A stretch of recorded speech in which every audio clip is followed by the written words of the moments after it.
ప్రార్థన చేసుకుందాం. సర్వోన్నతుడా, సర్వాధికారి, సర్వశక్తిమంతుడా, ఘనుడా, మహోన్నతుడా, మహిమ కలిగిన మా గొప్ప దేవ, మీ ఘనమైన, మీ శక్తి కలిగిన, మీ ఉన్నతమైన నామమునకై వందనములు, స్తుతులు, స్తోత్రములు ప్రభువా. మీ కృపను బట్టి గత కాలమంతయు మీ యొక్క కౌగిటిలో మమ్మలను కాచి కాపాడి భద్రపరచి మరి యొక్క ఘనమైన దినమును మీరు మాకు దయచేసినందులకై వందనములు, స్తుతులు, స్తోత్రములు ప్రభువా. మీరే నైనా మా అందరికీ తోడుగా ఉండి మీ వాక్యము ద్వారా మమ్మను బలపరచమని, మీ వాక్యము ద్వారా మమ్మలను నాయన జీవింపచేయమని వాక్కయ్యున్న యేసు స్వామి ద్వారా అడిగి వేడుకుంటున్నాము తండ్రి. ఆమేన్. అందరికీ మరొకసారి మరణాతా. మోషే సుఖోపవాస ధ్యానం దినములలోని 15వ దినములోనికి ప్రవేశించిన మనందరికీ మన ప్రియుడు, మన రక్షకుడు, మన విమోచకుడు, మనలను పరమునకు కొనిపోనై ఉన్నటువంటి క్రీస్తు ప్రభు వారి యొక్క నిండైన మెండైన దీవెనలు దేవదేవుడు మనెల్లరకు దయచేయును గాక. ఆమేన్. ప్రియమైన దేవుని బిడ్డలారా, చదవబడినటువంటి వాక్య భాగాలలో నేటి దినాన వ్రాయబడినటువంటి మాటలు, ఇశ్రాయేలీలు ఐగుప్తు దేశము నుండి బయలుదేరి కానానుకు ప్రయాణమై మార్గములో వారికి వస్తూ ఉన్నటువంటి ఎన్నో మజిలీలు ఉన్నాయి. గడిచిన దినాన ఎర్ర సముద్రము దగ్గర వారు నిలిచి ప్రభువుని సనుగుకోవడం మనం చూసాం. అయితే నేటి దినాన మనం గమనించిన వారమైతే ఈ దినాన ఎర్ర సముద్రములో ఐగుప్తీయులందరూ కూడా నాశనమైపోయారని, ఇదిగో వారి గుర్రములు, ఇదిగో వారి రథములు, ఇదిగో వారి రౌతులు, ఇదిగో వారు ఐగుప్తీయులందరూ దేవుని బలమైన చేతులలో వారందరూ కూడా నశించిపోయారని, ఎర్ర సముద్రము దాటిన తరువాత,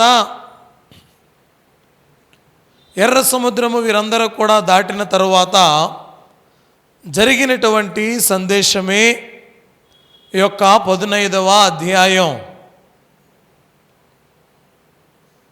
ఇప్పటి వరకు ఎప్పుడూ చూడనటువంటి ఒక గొప్ప ఘనమైన కార్యాన్ని వారు చూశారు.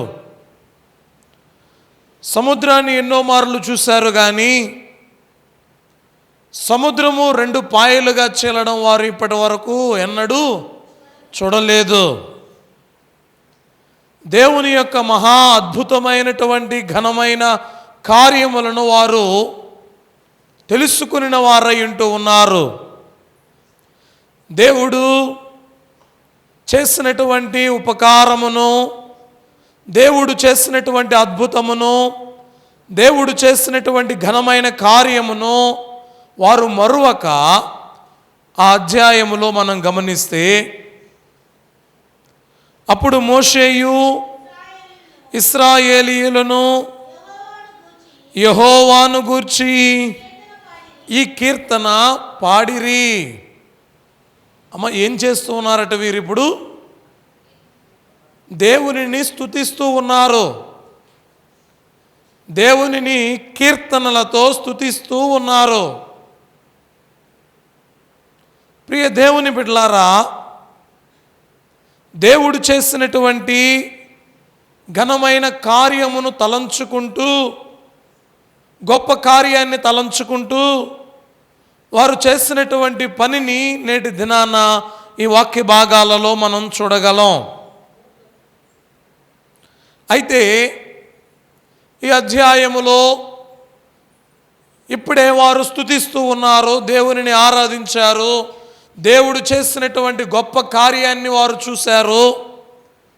కొంచెం ముందుకు వారు వెళ్ళగానే వారు వెళ్ళినటువంటి ప్రాంతం పేరు మారా. ఏం ప్రాంతం అండి? మారా. మారా ప్రాంతంలో ఇశ్రాయేలీయులకు త్రాగుటకు నీళ్లు లేవు. త్రాగుటకు నీళ్లు లేవు. చూడండి, జనులకు నీరు దొరకకపోవడం, ఒకవేళ నీరు ఉందిలే అనుకుంటే ఆ నీరు చేదు నీరుగా ఉండడం, వారు మరలా అక్కడి నుండి మారా ప్రాంతము నుండి ఏలీమునకు చేరడం ఈ అధ్యాయములో వ్రాయబడినటువంటి మాటలు. అయితే ప్రియ దేవుని బిడ్డలారా, 23వ వచనాన్ని నేటి దినాన మనం జ్ఞాపకం చేసుకుందాం.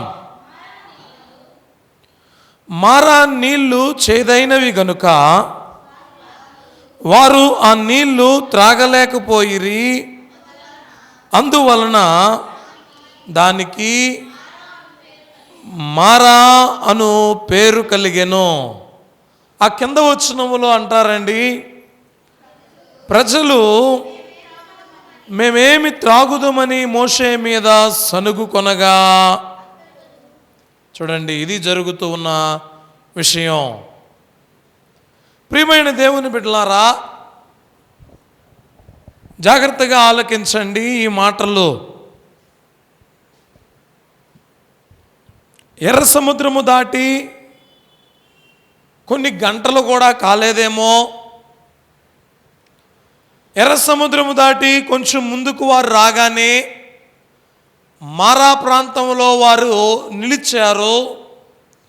మారా ప్రాంతంలో వారు నిలిచి ఉన్నప్పుడు ఆ ప్రాంతంలో నీళ్లున్నాయి కానీ అవి త్రాగడానికి వీళ్ళు లేని నీళ్ళు. చూడండి, ఈ మాటను మనం గమనిస్తే దేవుడు అద్భుతం చేయలేడా? దేవుడు గొప్ప కార్యం చేయలేడా? దేవుడు నీళ్లను మార్చలేడా? చూడండి, ఐగుప్తు దేశములో నీళ్లను రక్తముగా మార్చిన దేవుడు ఈ ఎర్ర సముద్రములో ఎర్ర సముద్రం అనే 2 పాయలుగా చేసిన దేవుడు ఇప్పుడు ఈ మారాలో ఈ చేదు నీటిని మధురముగా మార్చలేడా? ఏమైపోయింది వీరి విశ్వాసం? ఏమైపోయింది వీరి నమ్మకం? నీరు చేదుగా మారినప్పుడు మోషే గారి మీద సనుగుతూ ఉన్నారు.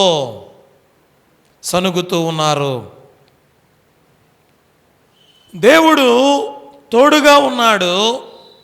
దేవుడు పగలు మేఘస్తంభమై రాత్రి అగ్నిస్తంభమై దేవుడు వారికి తోడుగా ఉన్నారు. దేవుడు వారికి తోడుగా ఉన్నా కూడా వారు విశ్వాసములో బలం పొందలేదు అని ఈ మాటలను బట్టి మనం గమనించవచ్చు. ఈ మారా అనేది ఏంటి అంటే, ఇశ్రాయేలీయులలో ఉన్నటువంటి విశ్వాసానికి ఒక పరీక్ష. ఏంటండి ఇది? విశ్వాసమునకు ఒక పరీక్ష. దేవుని పట్ల నీ విశ్వాసం ఎంత? దేవుని పట్ల నీ నమ్మకం ఏ పాటిది? దేవుని యొక్క అద్భుతాలు చూసావు కదా, దేవుడు చేసినటువంటి అద్భుతాలు కళ్ళారా చూసావు, చెవులారా వింటున్నావు, నీవు వాటిలో పాలి భాగస్థుడవుగా ఉంటూ ఉన్నావు. అయితే ఇప్పుడు నీ యొక్క విశ్వాసము ఎలాంటిది? మానవుని యొక్క జీవితాలలో, మానవుని యొక్క జీవితంలో కొన్ని పరిస్థితుల్లో మానవుని ఏం చేస్తాయంటే, ఉన్నటువంటి ఆ పని భారమును బట్టో,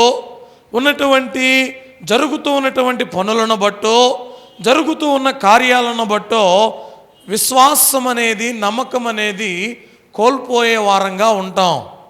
దేవుడు చెబుతూ ఉన్నటువంటి మాట వీరందరికీ, ఇశ్రాయేలీలందరికీ కూడా ఇక్కడ ఒక పరీక్ష అనేది జరుగుతూ ఉంది. ఏంటి ఈ పరీక్ష అంటే, విశ్వాస పరీక్ష. ఏం పరీక్ష అండి? చెప్పండి, ఏం పరీక్ష? విశ్వాస పరీక్ష. ఈ పరీక్షలో వారు నెగ్గుతారా, నెగ్గరా? ఈ పరీక్షలో వారు దేవునిని స్తుతిస్తారా, స్తుతించరా? ఈ పరీక్షలో వారు దేవునిని మహిమ పరచగలరా లేదా అనేటువంటి విధానము అనేది ఇక్కడ మనకు కనబడుతూ ఉంది. చూడండి ప్రియ దేవుని బిడ్డలారా, దేవుడు ఎర్ర సముద్రం మమ్ములను దాటించాడు అని కీర్తనలు పాడుచూ ఉన్నారు. దేవుడు ఎర్ర సముద్రం దాటించాడు అని తంబురలు వాయించుచు నాట్యములు చేస్తూ ఉన్నారు. ఎవరు? మిరియాము, ఇశ్రాయేలీయులు గలమెత్తి పాటలు పాడుతూ ఉన్నారు. మోషే గారు ఇంత సంతోషంగా, ఇంత ఆర్భాటంగా, ఇంత ఉత్సాహంగా ఉన్నటువంటి ఈ ఇశ్రాయేలీయుల ప్రజలలో విశ్వాసము ఎలాగా తగ్గిపోతూ ఉంది, విశ్వాసము ఎలాగా వెనక్కి వెళ్ళిపోతూ ఉంది. దేవదేవుడు నేటి దినాన మనతో మాట్లాడుతూ ఉన్న మాటలు చూడండి ప్రియ దేవుని బిడ్డలారా. పరిశుద్ధ గ్రంథములో వారికి ఉన్నటువంటి విశ్వాసము ఎలాంటిది అని దేవుడు కొన్ని టెస్టులు పెట్టాడండి, కొన్ని పరీక్షలు అనేటివి పెట్టాడు. ప్రతి ఒక్కరికి కూడా వారి విశ్వాస జీవితములో దేవుడు పరీక్ష పెట్టేవారై ఉంటున్నారు. అబ్రహామా, నీవు నా ప్రియ స్నేహితుడు. అబ్రహామా, నేను నిన్ను ఎంతగా ప్రేమిస్తున్నానో. అబ్రహామా, నీవంటే నాకు చాలా ఇష్టం అని మాట్లాడుతూ ఉన్నటువంటి దేవుడే అబ్రహాముకి ఒక టెస్ట్ పెట్టాడండి. అబ్రహాము గారికి ఒక టెస్ట్ పెట్టాడు. ఈ టెస్టులో అబ్రహాము దేవుని మీద ఉన్నటువంటి విశ్వాసాన్ని స్థిరపరుచుకుంటాడా, స్థిరపరుచుకోడా? ఇక్కడ ఈ టెస్ట్లో కూడా చూడండి ఏ విధంగా ఉన్నాయి అంటే, దేవుడు ముందుగానే కొన్ని హింట్ అనగా కొన్ని క్లూస్ ఇస్తూ ఉంటాడు. ఏ విధంగా అంటే, అబ్రహామా, నీ సంతానాన్ని ఇసుక రేణువుల వలె విస్తరింప చేస్తాను చెప్పాడు కదండి. అయితే దేవుడు ఇప్పుడు ఆయనకు పెట్టినటువంటి పరీక్ష ఏంటో తెలుసా? ఆదికాండ గ్రంథము 22వ అధ్యాయము 2వ వచనము. అప్పుడు ఆయన, నీకు ఒక్కడై ఉన్న నీ కుమారుని అనగా నీవు ప్రేమించు ఇస్సాకును తీసుకుని అక్కడ నేను నీతో చెప్పబోవు పర్వతములలో ఒకదాని మీద దహన బలిగా అతనిని అర్పించుమని చెప్పాను. ఏమండి, దేవుడు చెబుతూ ఉన్నటువంటి మాట ఏంటో తెలుసా? ఒక్కడై ఉన్న నీ కుమారుణ్ణి. ఏమండి, దేవుడు ఏం చెబుతున్నాడండి? ఒక్కడై ఉన్న నీ కుమారుణ్ణి నాకు బలిగా ఇవ్వు. ఇదిగో నేను నీకు ఒక పర్వతం చెబుతూ ఉన్నా. ఈ మోరియా పర్వతం దగ్గరికి నీవు వెళ్ళి ఈ మోరియా పర్వతము మీద ఒక్కడిగా ఉన్నటువంటి నీ కుమారుణ్ణి నాకు బలిగా ఇవ్వు. దానికి ముందు దేవుడేమో, అబ్రహామా, నీ సంతానాన్ని విస్తరింప చేస్తాను అన్నాడు. అబ్రహామా, నీ సంతానాన్ని ఆకాశ నక్షత్రముల వలె చేస్తానన్నాడు. అబ్రహామా, నిన్ను బట్టి నీ యొక్క వంశావళులు దీవించబడతాయి అన్నాడు. అయితే దేవుడు ఇప్పుడు ఏం కోరుతూ ఉన్నాడండి? ఒక్కడై ఉన్నటువంటి కుమారుణ్ణి బలిగా కోరుతూ ఉన్నాడు. దేవుడు అక్కడ ఎంతగా అబ్రహాముతో మాట్లాడుతూ ఉన్నాడు అంటే, అబ్రహామా, నీవు ప్రేమించు కుమారుడు. ఏమంటున్నాడండి? నీవు ఎక్కువగా ప్రేమించు కుమారుణ్ణి, నీకు ఒక్కడై ఉన్నటువంటి కుమారుణ్ణి నీవు నాకు బలిగా అర్పించు. ప్రియమైన దేవుని బిడ్డలారా, ఈ విశ్వాస పరీక్షలో అబ్రహాము గారు నెగ్గారు. అబ్రహాము విజయాన్ని పొందుకున్నాడు. దేవుడు చెప్పినట్లే జాగ్రత్తగా తన ప్రాంతాన్ని విడిచిపెట్టి దేవుడు చెప్పిన పర్వతం దగ్గరికి వచ్చి ఇస్సాకు గారి యొక్క చేతులను కాళ్ళను కట్టివేసి బలిపీఠమును కట్టి కట్టెలు పేర్చి దానిపైన ఇస్సాకును పరుండబెట్టి ఇక బలి ఇవ్వనై ఉండగా, అమ్మా ఎవరు స్వరము వినబడింది అంటే దేవుని స్వరం వినబడింది. అబ్రహామా, ఇదిగో ఒక్క కుమారుని ఇచ్చా, కుమారుని బలిగా నేను ఎలా అడుగుతాను? నీ సంతానాన్ని వృద్ధి చేస్తానని చెప్పా. ఏమండి, ఎలాగా నేను నీ కుమారుని బలిగా ఇవ్వమంటాను? కానీ నా మాట మీద ఉన్న విశ్వాసము, నా మాట మీద ఉన్న విధేయత, నా మాట మీద ఉన్నటువంటి గౌరవము, నా మాటను నీవు అనుసరిస్తూ ఉన్నటువంటి ప్రతి విధమైనటువంటిది ఎక్కడ కనబడుతుందో తెలుసా? పరుండబెట్టినప్పుడు కూడా కాదు, కానీ నీవు నీ కత్తిని పైకి లేపినప్పుడు నీ విశ్వాసము ఏంటో కనబడుతుంది. అందుకే విశ్వాసులకు జనకుడయ్యాడు. ఎవరండి? అబ్రహాము గారు. చూడండి, అబ్రహాము గారికి పెట్టినటువంటి ఈ పరీక్షలో అబ్రహాము గారికి దేవుడు తోడై ఉన్నాడు కాబట్టే అబ్రహామా ఆగు అన్నాడు. ఉన్నాడు కాబట్టే ఇదిగో పొదల్లో చిక్కుకుని ఉన్నటువంటి గొర్రె పిల్లను తీసుకుని వచ్చి బలిగా ఇవ్వన్నాడు. తోడుగా ఉన్నాడు కాబట్టి వింటాడా వినడా, నమ్ముతాడా నమ్మడా, విశ్వాసం ఉందా లేదా అని టెస్ట్ చేస్తూ ఉన్నాడు. వాక్య భాగాలలో మనం కూడా గమనిస్తే ఇప్పటి వరకు దేవుడు చేసిన అద్భుతాలు చూశారు, దేవుడు చేసిన మేళ్లను చూశారు, దేవుడు చేసిన ఉపకారములను చూశారు. నగలు దోచుకున్నారు, నగలు దోచుకొని వచ్చారు. ఇంకా ఐగుప్తు దేశములో 10 తెగుళ్లను వారు చూశారు. ఎర్ర సముద్రం 2 పాయలు కావడం చూశారు. ఇన్ని చూసినటువంటి వీరిలో విశ్వాసము ఉందా లేదా? నా మీద నమ్మకం అనేది ఉందా లేదా? వీరిని నేను దాహంతో ఎలాగా నశింపచేస్తాను? వీరికి నేను జలములు ఇవ్వకుండా ఎందుకుంటాను? వీరు సనుగుకోకుండా ప్రార్థన చేస్తుంటే ఎంత బాగున్నో. ఏమండి, చూడండి, ఇంకా వాక్య భాగాలలో మనం గమనిస్తే యెహోషువ గ్రంథము 6వ అధ్యాయం, యెహోషువ గ్రంథము 6వ అధ్యాయము 3వ వచనం, వీరందరూ యుద్ధ సన్నద్ధులై పట్టణమును ఆవరించి యొక్కమారు దాని చుట్టూ తిరగవలెను.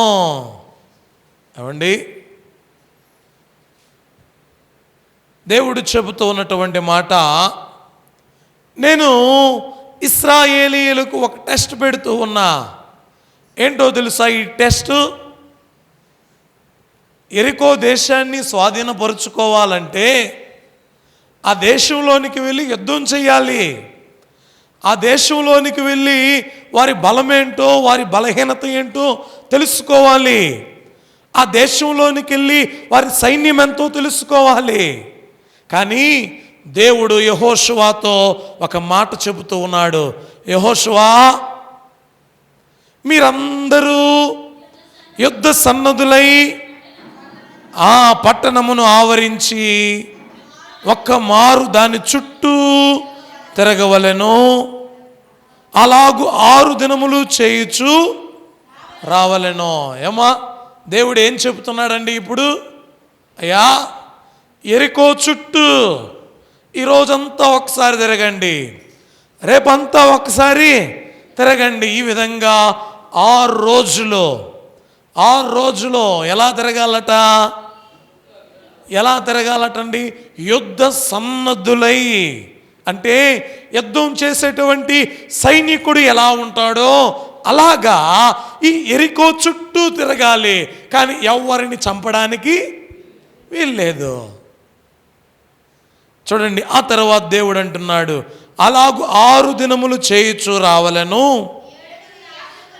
7 యాజకులు పొటేళ్ల కొమ్ము బోరలను పట్టుకుని ముందుగా నడవవలెను. 7వ దినమున మీరు 7 మార్లు పట్టణము చుట్టూ తిరుగుచుండగా ఆ యాజకులు బోరలు ఊదవలెను. ఏమండి, దేవుడు చెబుతూ ఉన్నటువంటి మాట ఇది. 6 దినాలు రోజుకొక్క మారు తిరగండి. 7వ రోజు మాత్రం 7 యాజకులు ఏం చేయాలి?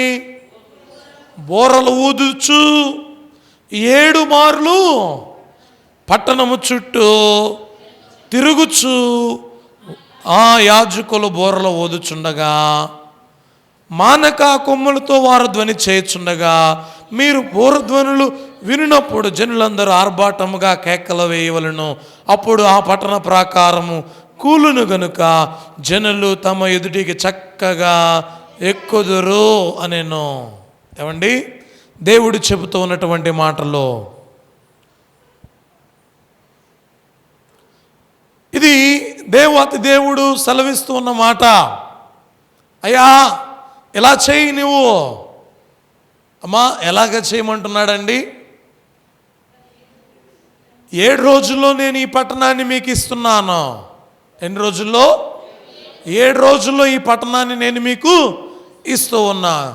ఈ పట్టణాన్ని నేను మీకు ఇవ్వాలి అంటే మీరు వెళ్ళి యుద్ధం చేస్తే రాదు.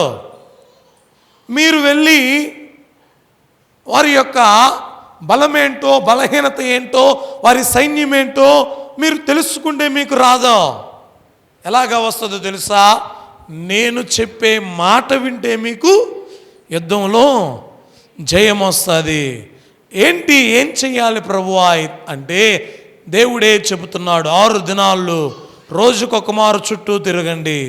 7వ దినాన 7 యాజకులు బోరలు ఊదుచు ప్రజలందరూ కూడా కేకలు వేస్తూ 7 మార్లు తిరగండి. ఈ ఎరికో గోడలో ఏమవుతాయో తెలుసా? కూలిపోతాయి. ఏమండి, ఎరికో గోడ, మన గోడ ఎలాగుందండి? ఒక మనిషి నడవడానికి ఉంటుంది, కానీ ఎరికో గోడ ఎలా ఉంటాయి అంటే ఆ గోడ మీద 2 రథములు ప్రయాణిస్తాయటండి. అంత పెద్ద విస్తారమైనటువంటి బలమైనటువంటి గోడలవి. ఈ గోడలను ఎలాగా కూల్చాలి అంటే ఎలా కూల్చారు? కేకలేస్తూ దేవునిని స్తుతిస్తూ బోరలు ఊదుచు ఎరికో గోడలను వారు కూల్చివేశారు. చూడండి, ఇశ్రాయేలీలైనటువంటి వారు ఈ పరీక్షలో నెగ్గలేదా? చెప్పండి, నెగ్గలేదండి? దేవుని మాట విన్నారా లేదా? అయ్యా యెహోషువా, నీకేమైనా పిచ్చి పట్టిందా? యుద్ధం చేయాలి మనం వెళ్ళి. యుద్ధం చేయడానికి బదులు నువ్వు ఏం చేయమంటున్నావు? యాజకులను తీసుకుని వెళ్ళమంటున్నావు. 7 మార్లు తిరగమంటున్నావు. తిరిగితే జయం వస్తుందా? అవును, జయం వస్తుందని దేవుడు చెప్పాడు. దేవుని మాట వినేవారందరూ కూడా నా చుట్టూ తిరగండి అన్నాడు. అందరూ చుట్టూ తిరిగి ఏం చేశారండి? జయాన్ని పొందుకున్నారు. కాబట్టి ప్రియ దేవుని బిడ్డలారా, ఆలోచించండి. వారికి పెట్టినటువంటి ఈ పరీక్షలో వారు నెగ్గిన వారై ఉంటూ ఉన్నారు. మరి ఒక మాట కూడా పరిశుద్ధ గ్రంథములో మనం చూద్దాం. చూడండి, న్యాయాధిపతుల గ్రంథం 7వ అధ్యాయం 7వ వచనం. న్యాయాధిపతుల గ్రంథం 7వ అధ్యాయం. అప్పుడు యెహోవా గతికిన 300 మనుషుల ద్వారా మిమ్మును రక్షించదను. ఏమండి, అమ్మా వాక్యాలలో మనం చూస్తే దేవుడు చేసే అద్భుత కార్యాలు ఎలా ఉంటాయి అంటే, ఒక దేశం మీదకి, ఒక రాజ్యం మీదకి యుద్ధానికి వెళ్ళాలంటే మనకు సైన్యం ఎక్కువ మంది ఉండాలి. సైన్యం ఎక్కువ మంది ఉండాలి. చూడండి, యెహోషువ గిద్యోను గారేమో చక్కగా ఒక్కొక్కరిని పోగు చేసుకుని, అనేక మందిని పోగు చేసుకుని నీళ్ళ దగ్గరకు వచ్చాడండి. 10,000 మంది నిలిచి ఉండగా యెహోవా ఈ జనులు ఇంకా ఎక్కువ మంది నీళ్ళ యొద్దకు వారిని దిగజేయము, అక్కడ నీ కొరకు వారిని శోధించదను. అవండి, యుద్ధం చేయడానికి ఎంతమంది వచ్చేసారట? 10,000 మందికి పైగా వచ్చారు. 10,000 మందికి పైగా వచ్చారు. 10,000 మంది సైన్యం ఉంటే యుద్ధం చేయడం కష్టమవుతుందా? కష్టం కాదు. దేవుడు అంటున్నాడు, నేను వారిని శోధిస్తా. ఎలాగో తెలుసా? ఈ నీళ్ళ దగ్గరే నేను వారిని శోధిస్తా. చూడండి, ఎవరైతే ఈ నీళ్లను కుక్క గతికినట్టు నీళ్లు త్రాగుతారో వారిని మాత్రమే నువ్వు యుద్ధానికి తీసుకుని వెళ్ళు. 10,000 మందికి పైగా ఉంటే ఎంతమంది తేలారో తెలుసా? 300 మంది తేలారండి. దేవుడు అంటున్నాడు, ఈ 300 మందితోనే నేను మిమ్ములను రక్షించదను. ఏమండి, గిద్యోను గారు ఇక్కడ ఏ మాట కూడా, ఏంటి ప్రభువా ఇంత సైన్యం ఉంటే మా సైన్యం ఇంతమంది ఉంది, మా బలగం ఇంతమంది ఉంది అని అనుకుంటాం. కానీ ఏంటయ్యా, యుద్ధ సమయమందు సైన్యం తగ్గించడం ఏంటి? ఇప్పుడు వెళ్ళి యుద్ధం చేయాలి. యుద్ధ భూమిలో వారున్నారు. యుద్ధ భూమిలో వారున్నప్పుడు దేవుడు ఏం చేస్తూ ఉన్నాడో తెలుసా? సైన్యాన్ని తగ్గించి వేశాడు. ప్రియమైన దేవుని బిడ్డలారా, యుద్ధానికి వచ్చినటువంటి వాడు ఎప్పుడూ కూడా తన ఆయుధాలను పక్కన పెట్టడు, తన ఆయుధాలను విడిచి పెట్టడు. త్రాగడానికి నీళ్ళు దొరికాయి కదా అని సైనికుడు తాను వచ్చినటువంటి పనిని మరచి దోసెళ్లతో నీళ్లు త్రాగడం మొదలుపెట్టారు. కొంతమంది కత్తులను విడిచిపెట్టి నీళ్లు త్రాగడం మొదలుపెట్టారు. కొంతమంది వారికి ఉన్నటువంటి బుడ్డీల్లో నీటిని నింపుకోవడం మొదలుపెట్టారు. కానీ కొంతమంది మాత్రమే ఎప్పుడు ఏం జరుగుతుందో అని ఈ కత్తులను వేటిని కూడా క్రింద విడిచిపెట్టకుండా, ఆయుధములను క్రింద విడిచిపెట్టకుండా, నీటిని త్రాగేటప్పుడు కూడా ఆయుధాలను పట్టుకుని, కుక్క ఏ విధంగా అయితే నీటిని తాగుతుందో ఆ విధంగా నీటిని తాగారు. దేవుడు చెబుతూ ఉన్నాడు, ఎంతమంది ఉన్న ప్రయోజనంలా? ఈ 300 మంది ఉంటే ఇంతమంది 10,000 మంది ఉంటే ప్రయోజనంలా? ఈ 300 మంది చాలు. వీరితో నీవు ఏం చేయొచ్చో తెలుసా? యుద్ధమును జయించవచ్చు. దేవుడు పెట్టినటువంటి ఈ పరీక్షలో, దేవా నీవిచ్చిన ఈ 300 మందే నాకు చాలు అని యుద్ధానికి తీసుకుని వెళ్ళాడండి గిద్యోను గారు. చూడండి, గిద్యోనికి పెట్టినటువంటి పరీక్షలో గిద్యోను గారు పాస్ అయ్యారా, ఫెయిల్ అయ్యారా? చూడండి, పరాక్రమం గల బలాఢ్యుడా అని దేవుడు పిలిచాడు.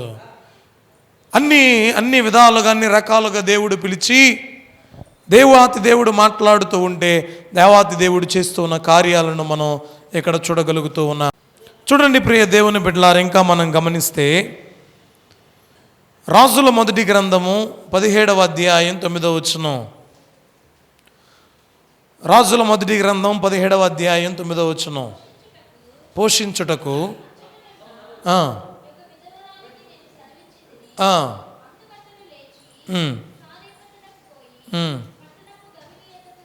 చూడండి అమ్మా,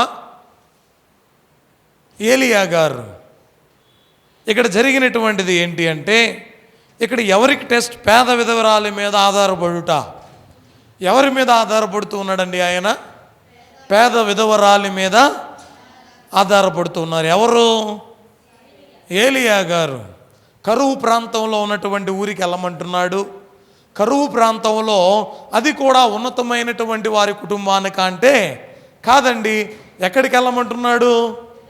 ఇదిగో ఇదిగో నీవు వెళ్ళు, పేద విధవరాల దగ్గరికి నీవు వెళ్ళు అంటూ ఉన్నాడు. ఇదేంటండి? మొదలే కరువు ప్రాంతం, అందులో దేవుడు మరలా చెబుతున్నాడు ఏమని? పేద విధవరాలు అని. ఎలా వస్తుందండి నమ్మకం? కానీ ఏలియా నమ్మకముతో, విశ్వాసముతో పేద విధవరాలి దగ్గరికి వెళ్ళాడు. ఈ యొక్క విశ్వాసములో ఏలియా గారు ఏమయ్యాడండి? నెగ్గాడు. ఆ తర్వాత అదే అధ్యాయములో మనం చూస్తే 13వ వచనములో